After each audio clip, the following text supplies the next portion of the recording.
तनीयांसं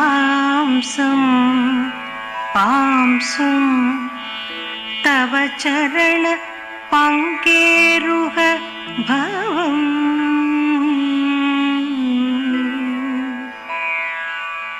विरिञ्चि सञ्चिन्वन् विरचयति लोकान् विकलम्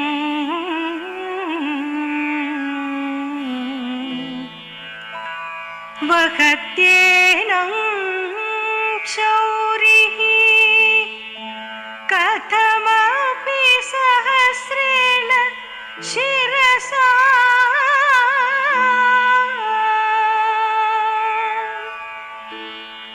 हरः संक्षुद्यैनं भजति भसितो धूलनवीधिम्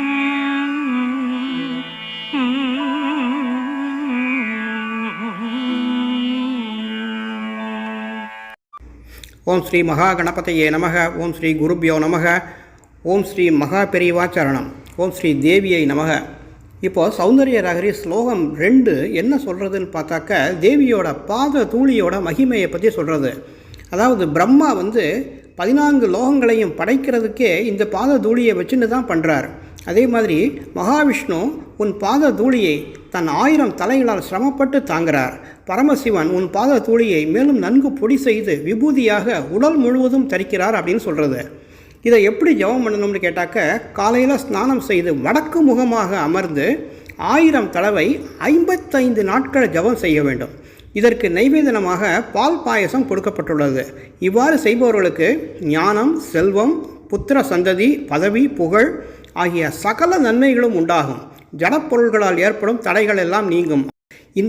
இந்த வகையில் பாராயணம் செய்து எல்லா விதமான நன்மைகளையும் அடைய வேண்டும் என்று எல்லாரையும் வணங்கி கேட்டுக்கொள்கிறேன். நன்றி, வணக்கம்.